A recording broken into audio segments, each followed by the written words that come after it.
Strange Wills. Stories of strange wills made by strange people, starring the distinguished Hollywood actor Warren William, and featuring Perry Ward, Lorene Tuttle, and an all-star Hollywood cast, with the original music of Del Castillo.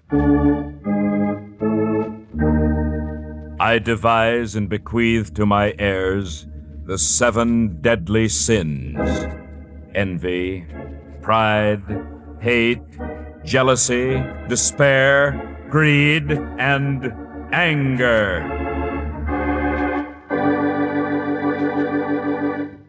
And here is Warren William. These are the stories of strange wills made under the strangest of circumstances, and very often by exceedingly strange people. Human emotions run rampant through the pages of their last written declarations, as though knowing that the Grim Reaper is waiting patiently at their sides.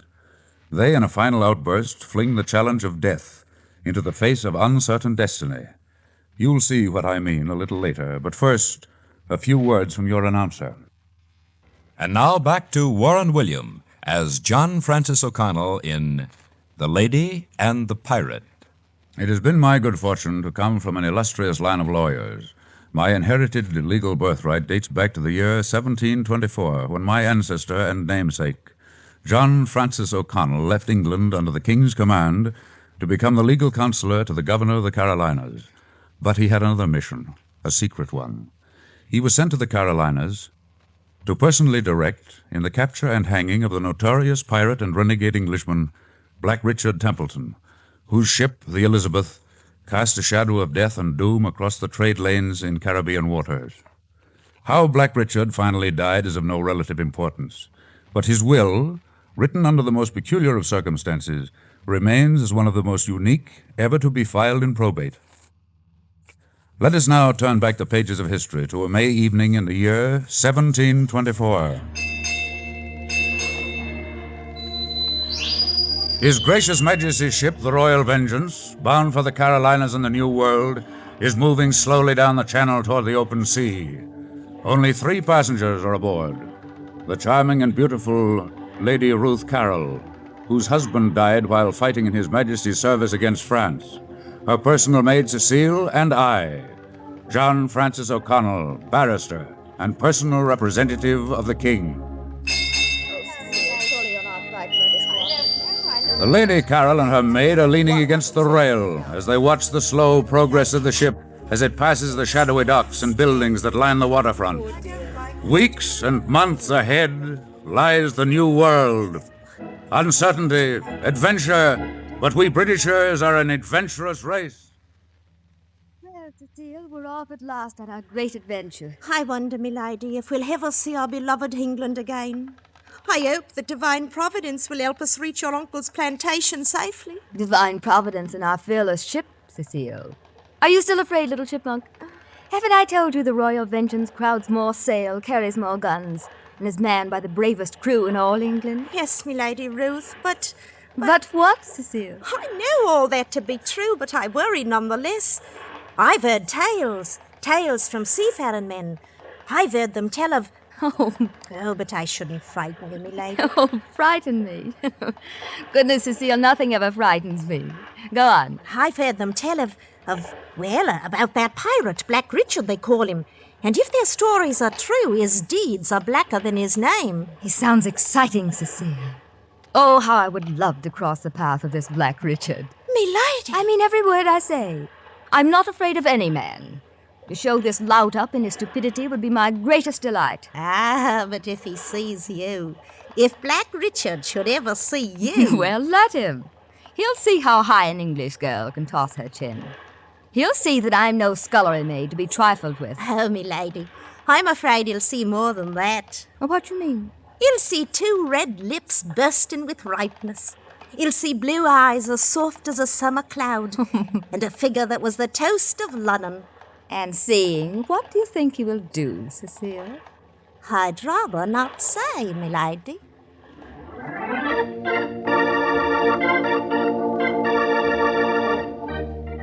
A good ship, the Royal Vengeance, sailed on toward the New World. The weather was brisk. The wind filled every ounce of sail she carried. In less than 6 weeks, she'd put in at the Canaries for supplies and then sailed on. Would the crossing be made without misadventure, without sighting Black Richard? It was inevitable that Lady Ruth Carroll and I should become good friends. It was inevitable, too, that we should discuss what was on everyone's tongue and mind, Black Richard. Late one evening at dinner. If what you say of me is true, Mr. O'Connell, you've good reason to be practicing with the cutlass. My heavens, he'll make a swordsman of you yet. And that he has, milady. Most of my waking hours have been devoted to the deadly art of the cutlass.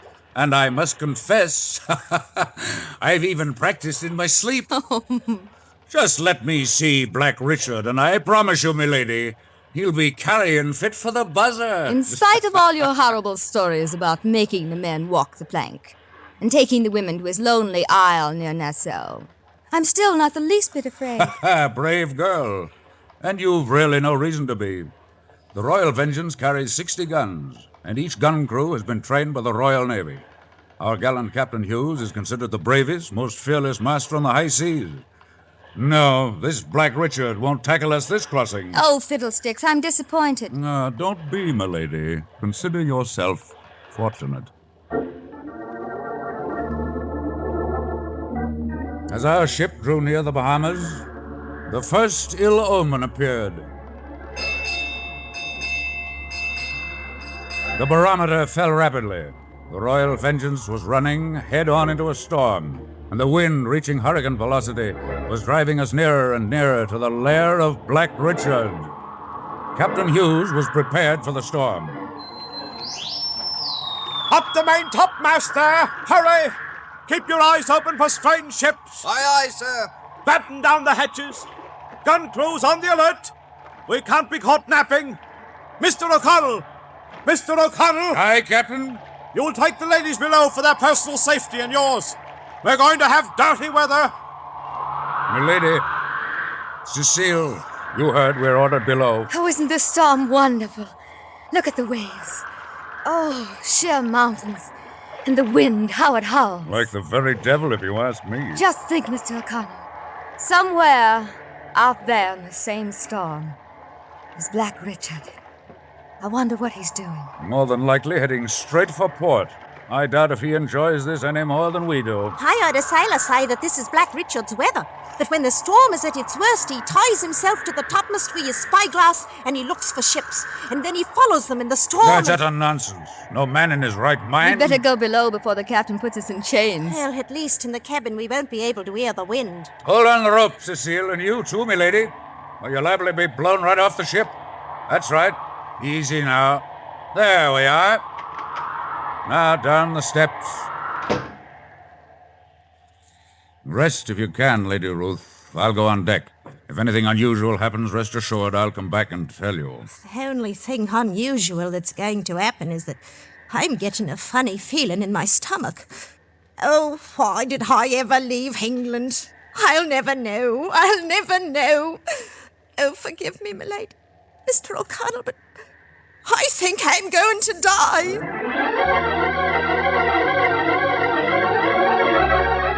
All that night the storm raged on in unabated fury. The passengers and crew, with few exceptions, became violently ill. Sleep was out of the question. It became a matter of personal survival against the elements. With the first leaden signs of dawn, the wind abated. I staggered out of my cabin and walked up to the deck. Just as I reached it, I heard a cry from the direction of the topmast. Sail! The sail to starboard! Man the guns! Clear the deck! Describe the ship! I can't see her from here, sir. The sea is too heavy. She looks like a frigate. She carries about 40 guns and she's flying the Union Jack. Lieutenant, send a shot across the bow. Hell, stop her until we can send over a boarding party to examine her papers. She's coming on under full sail. Wait, sir. She's lowering the flag. It's coming down. She's sending up another. I can't... Wait. Yes, it's the Jolly Roger. The skull and the crossbones. She's a pirate ship, the Elizabeth. The pirate ship, the Elizabeth.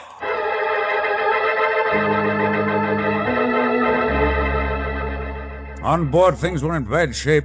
The men, weakened from the storm, were in no condition to repel a serious attack. On and on came Black Richard's ship, and then, when we were in cannon range... All hands on deck to repel the attack! Stand by for action! Chop away the broken masts and clear the debris! Gun crews, rake her fore and aft! Be alive there! Mr. O'Connell, you'll go below and assist Lady Carol and her maid to escape should we be found or be taken. But, Captain... That's an order, Mr. O'Connell! Aye, sir, and God save the Royal Vengeance! Yes, Mr. O'Connell! God save the Royal Vengeance!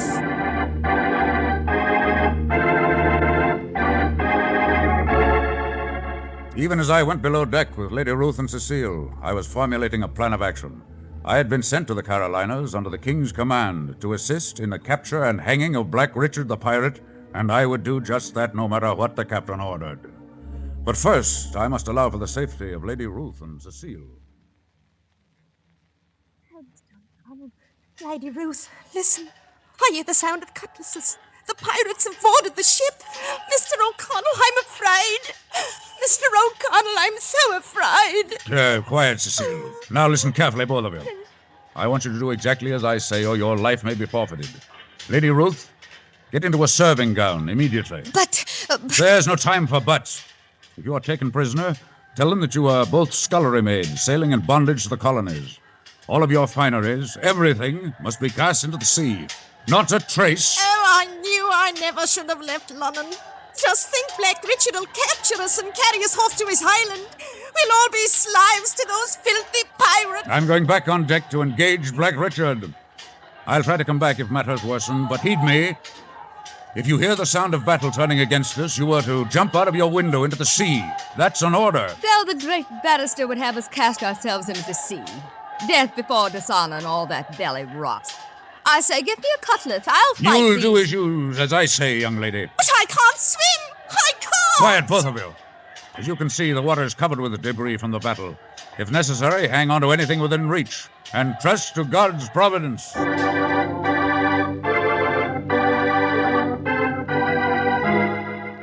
On deck, matters were serious. The pirates, led by that merciless creature, Black Richard, were driving the King's men backward steadily. I looked for Black Richard, but in the heat of the battle, I could not find him. However, I soon found myself engaged in a furious combat with one of his cutthroats. Hell, blow me down if I ain't found me a dandy. Lace, frills, and silver buckles. There for all the thrills. You found a man who'll soon carve the heart out of your worthless carcass. Listen to them pretty words. Why, you fancy pants, I'll slice your gizzard to ribbons. To that, I take oath. There, you brigand. Taste the King's steel. Rally, men! Rally round the King's standard! Hey!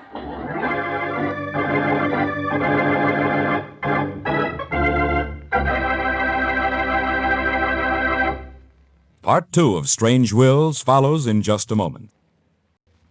And now back to The Lady and the Pirate and Warren William. The battle raged on. I saw our gallant captain fall, slashed by a dozen cutlasses, and then through the melee, I saw the man I'd sworn to capture and hang. There he was, Black Richard, brandishing his heavy cutlass now red with blood. I challenged him. Black Richard Templeton, surrender in the name of the King. You asked Black Richard to surrender? Look around you, lad. You've not a handful left alive. As long as I'm alive, I intend to run you through. Why, you young pipsqueak, I'll slice the ears off your curly black head. That I promise by the beard of Beelzebubs. Your faith is not so haughty now, Black Richard. Your eyes are blinded by your foul blood. I got him, Black Richard. Priced him right into the sea with a belaying pin, I did. Oh, Captain, your face is based in a bit. Here, Captain, sit down when I finish off the rest of this high-born scum.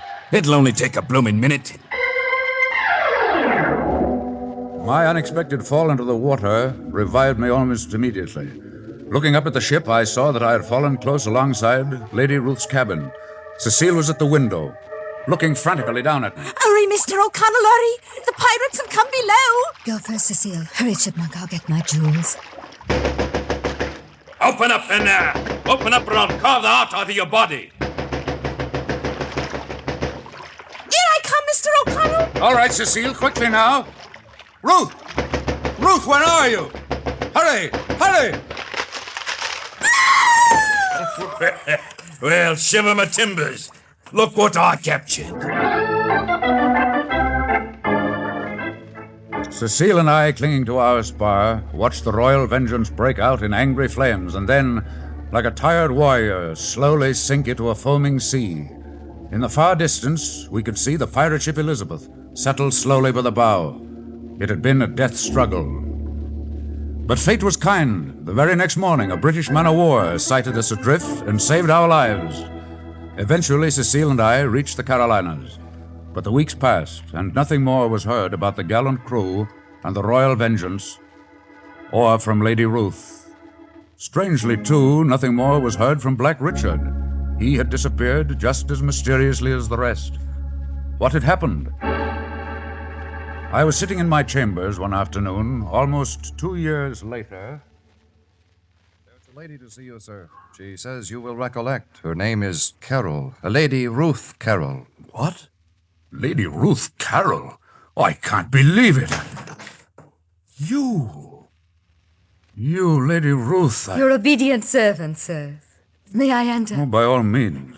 But you must be a ghost. I simply can't believe that you're alive. Here, sit down. Thank you. I had great adventure, Mr. O'Connell. I've lived and I've learned. I'm not the same girl you once knew. That night, Lady Ruth and I had a quiet supper. I didn't want to seem impatient, but inwardly I was seething with unanswered questions. And then... I know you want to hear about the rest of the story, Mr. O'Connell. As you know, the door of my cabin was broken down just as Cecile escaped through the window. As the door crashed, I turned and looked at my captor. He grabbed me around the waist and carried me on deck to where the pirate captain, Black Richard, was lying, with his head and eyes swathed in a bloody bandage. I stood alongside Black Richard and I looked down at him. As soon as he spoke, I knew he was no ordinary pirate. I'm sorry I can't receive you more appropriately, lass. But as you see, I see that you're sorely wounded, sire. Who are you, lass? I'm a scullery maid in bondage to the colonies. A scullery maid? You think me a fool? You do not believe me? Once, long, long ago, I knew ladies such as you. You're highborn. Who are you? Come, out with it. I'm only an English girl, proud of her heritage and her race. Well said. Well spoken. It is my misfortune I can't see you. Not for the present, at least. And please don't try. I'm nothing much, I assure you. Come now, I will change your bandages, and then we must leave this ship. Your cannon have set it afire. Morris! Morris, avast there! Aye, Captain. I be here. Are all off? All off, sir. All but us three. I have the boat waiting. But hurry, Captain. The fire is gaining. Now then, lass, we'll attend to my hurts. If you will pardon the use of my petticoats for bandages. No man was ever luckier. First now, I'll take the bandage from your eyes. Here it comes. Why the gasp? Is the sight of blood frighten you? Oh, no. Oh, no, it isn't that. It is an ugly wound, I know. Not one for fair eyes like yours. It's not the wound, my... sire, forgive me. You must be in pain. The pains of the flesh are small. Much worse, I know that my fighting days are over. I know that I am blind. Is it not true, lass? Yes, sire, it is true. You are blind.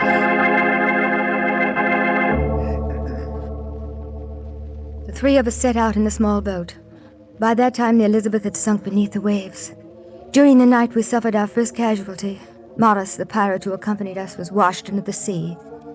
Finally, after I'd given up all hope, I sighted land. It turned out to be a small, uninhabited island. Our landing through the heavy surf was miraculous. Black Richard was greatly weakened through the loss of blood. I half carried, half dragged him up the beach. He spoke to me weakly. So this is the finish for Black Richard, scourge of Britain. Tis well. It's only right that you know that for 10 years I've been at war with my own beloved land, my own British Isle. I built a free country in the wilderness, one where there's no servitude, no bondage. But now, for me, it's over. Yes, over but for one last task. Lass, in England I was once a rich man. My fortune is still there. I'm alone, having neither wife nor child. Only a sister, God bless her memory, but she's wealthy in her own right. I need someone to bring the money back here to my new country. If I die without a will, it will revert to the crown. Lass, if you could see the smiling faces of the people who live free of bondage. There's nothing I would rather see, Richard. And you shall too, because I'll tell you where my free land lies. But first, I must draw a will. You shall be the beneficiary. And I have your solemn word that the money will be turned over to my free colony. My solemn word, sire. I have naught but my dagger. Help me to my knees, child. Yes, sire. I'm up. Now, lass, in the name of a free people, bear your back. I'm taking my dress off. I shall hurt you, child, mightily. I shall try not to scream. Hand me my dagger. Here, sire. Ready? Ready, sire.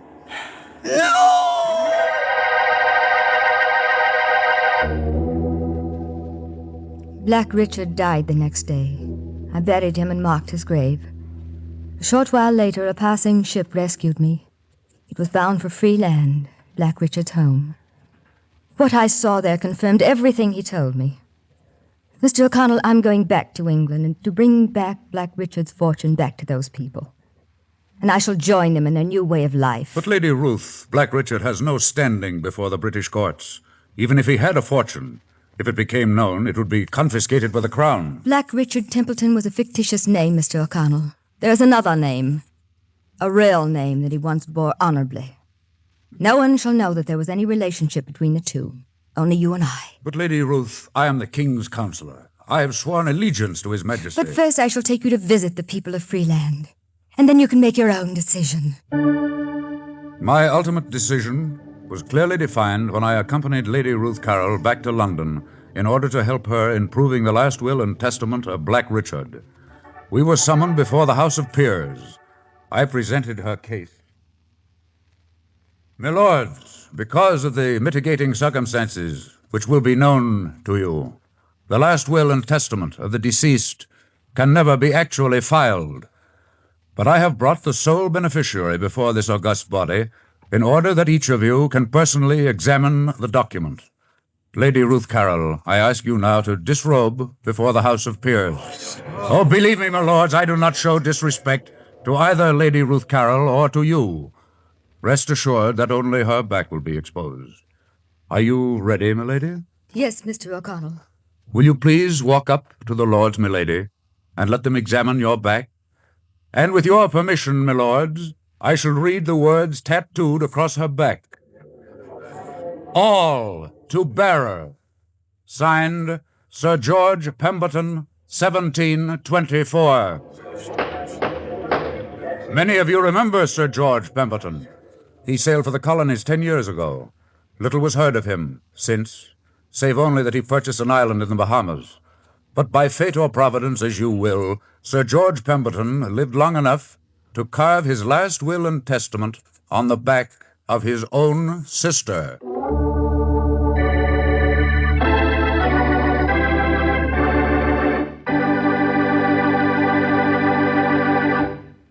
Warren William will be back in just a moment to tell you what the official records say about the case of the Lady and the Pirate.